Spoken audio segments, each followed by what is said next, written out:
Houston Rockets versus Los Angeles Lakers, Game 6 preview and key players. Natagpuan ng Houston Rockets ang kanilang sarili sa isang pamilyar ngunit napakahalagang sitwasyon noong Huwebes sa Game 5 ng kanilang first round playoff series laban sa Los Angeles Lakers. Sa mga huling sandali ng laban, hawak nila ang 5 puntos na kalamangan habang papalapit ang orasan sa huling minuto, isang senaryong nagbalik ng alaala ng kanilang mga nakaraang pagkabigo sa seryeng ito.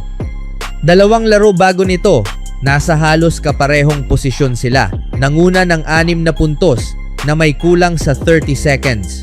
Noon, tila abot kamay na nila ang kanilang unang panalo sa serye. Ngunit sa halip na magtagumpay, bumigay ang team sa ilalim ng pressure. Ang kanilang mga young stars na sina Jabari Smith Jr. at Reed Sheppard ay nagkamali sa mga kritikal na sandali, nagkaroon ng sunod-sunod na turnovers, at tuluyang nawala ang momentum na dapat sana'y magdadala sa kanila sa tagumpay. Ang karanasang iyon ay naging isang masakit ngunit mahalagang aral para sa Rockets.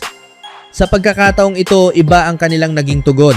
Sa halip na muling magpadala sa tensyon, ipinakita nila ang kanilang paglago bilang isang team.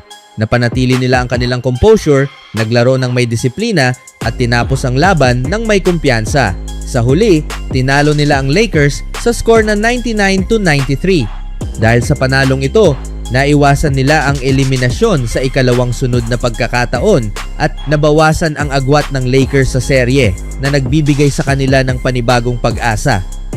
Ayon kay Smith, ang pagbabagong ito ay bunga ng kanilang pagkatuto mula sa nakaraan. Sa tingin ko, isa lang itong learning moment. Pakiramdam ko lumalago kami ng magkakasama, aniya. Binigyang diin niya na mahalaga ang kakayahang makabangon mula sa pagkakamali, hindi lamang bilang individual kundi bilang isang team. Maganda ring makita na nakabawi si Reed mula sa pagkakamali. At ako rin, 1 linggo lang ang nakalipas, bumigay kami at natalo sa laro. Kaya para sa akin, isa itong hakbang sa tamang direksyon. Ang panalong ito ay hindi lamang simpleng panalo sa isang laro. Ito rin ay may historikal na kahalagahan. Ang Rockets ang naging ika-16 na team sa kasaysayan ng NBA na nakapilit ng Game 6 matapos mahuli ng 3-0 sa isang best-of-7 series. Higit pa rito, sila ang unang team na nakagawa nito mula noong Boston Celtics laban sa Miami Heat noong 2023. Gayunpaman, mahalagang tandaan na wala pang team sa kasaysayan ng NBA ang nakabawi mula sa 3-0 upang tuluyang manalo sa serye, isang hamon na nananatiling napakalaki para sa Houston. Para kay head coach Ime Udoka, ang laban na ito ay patunay ng determinasyon ng kanyang team. Alam naming lalaban kami, aniya. Hindi man naging perpekto ang kanilang laro, malinaw na ipinakita ng Rockets ang kanilang kakayahang manatiling matatag sa gitna ng pressure.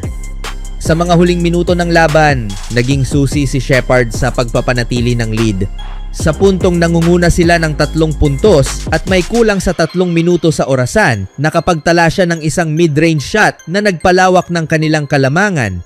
Hindi nagtagal, nagawa pa niyang maagaw ang bola mula kay LeBron at isalpak ito para sa isang dunk, isang highlight play na nagbigay ng 7-point lead sa Houston at lalong nagpataas ng kanilang kumpiyansa. Matapos ang laro, inamin ni Sheppard na dala nila ang alaala ng kanilang pagkatalo sa Game 3. Talagang naaalala namin ang nangyari sa Game 3 at ayaw naming maulit iyon, aniya. Sa kabila ng pagkakaroon ng sakit, nagawa niyang mag-ambag ng 12 points at 6 assists, isang patunay ng kanyang dedikasyon sa team. Hindi lingid sa kaalaman ng lahat na matapos ang kanilang pagkatalo sa Game 3, naging matindi ang naging reaksyon ni Udoka. Hayagan niyang pinuna ang kanyang team, tinawag ang kanilang mga pagkakamali bilang napakasama at kinuwestiyon kung ang kanilang pagkakamali ay bunga ng kabataan o takot sa pressure ng laro. Idinagdag pa niya na kailangan nilang mag-mature kung nais nilang magtagumpay sa ganitong antas ng kompetisyon. Sa kabila ng kanyang matitinding salita, nanatili ang tiwala ni Udoka sa kanila. Ayon sa kanya, hindi siya nag-alala kahit nahuli sila ng 3-0 sa serye. Ipinunto niya ang kanilang karanasan noong nakaraang taon laban sa Golden State Warriors kung saan 3-1 na pagkakahuli ay nagawa nilang makabangon at itulak ang serye sa Game 7. Bagamat natalo rin sila sa huli, ang karanasang iyon ay nagsilbing pundasyon ng kanilang kasalukuyang paglago. Sinasabi ni Udoka na ipinakita nila ang pag-unlad at kakayahang humarap sa mahihirap na sitwasyon na mas mahalaga kaysa sa mismong resulta. Samantala, nananatiling kumpiyansa si Smith kahit nahuhuli sila sa serye dahil naniniwala siyang mahalaga ang mindset, ang paniniwala sa sarili at sa team higit sa record o kalaban. Gayunpaman, kinilala rin niya na hindi sapat ang salita lamang. Kailangan mo pa ring patunayan sa loob ng court. Hindi pwedeng magsalita ka lang tapos uurong ka kapag laban na. Kailangan mong lumaban at gawin ang lahat para manalo. Sa kanyang performance sa Game 5, malinaw na pinatunayan niya ang kanyang mga salita matapos magtala ng 22 points at 7 rebounds, pinakamataas sa kanyang team. Kung ang kumpiyansa ng Rockets ay dati pinagdududahan, tila nagkaroon ito ng mas matibay na batayan matapos ang panalong ito. Sa kabuuan ng serye, nalampasan nila sa puntos ang Lakers. Isang indikasyon na kaya nilang makipagsabayan sa mas bihasang team. Mas kahanga-hanga pa ito dahil nagawa nila ito kahit hindi nakalaro si Kevin Durant sa 4 sa 5 laro dahil sa injury. Sa panig naman ng Lakers, hindi naging sapat ang 25 points at 7 assists ni LeBron James upang maiwasan ang pagkatalo. Matapos ang laro, tinanong siya tungkol sa kung paano haharapin ang isang team na biglang nagkaroon ng matinding kumpiyansa. "Wala akong pakialam sa ganyan," diretsahang sagot ni James. Para sa kanya, ang mga ganitong usapan ay hindi mahalaga kumpara sa aktwal na nangyayari sa loob ng court. Ang laro ay napapanalunan sa loob ng court. Siyempre sasabihin mo na ikaw ang mas mahusay. Ano bang inaasahan mong sabihin ng mga players? Sa kabila ng kanyang tila pagiging hindi apektado, inamin ni James na may mga bagay na kailangang ayusin ang kanilang team kung nais nilang tapusin ang serye sa Game 6.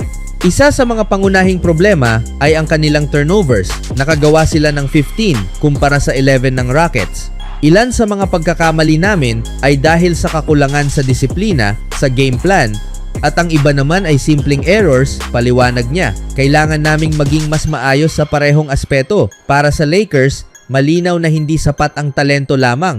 Kailangan din nila ng mas maayos na execution upang masiguro ang kanilang pag-usad sa susunod na round. Sa kabuuan, ang Game 5 ay nagsilbing patunay ng paglago ng Houston Rockets bilang isang team. Mula sa isang grupo ng mga batang players na madaling matinag sa pressure, unti-unti silang nagiging mas matatag at mas handa sa mga hamon ng playoff basketball.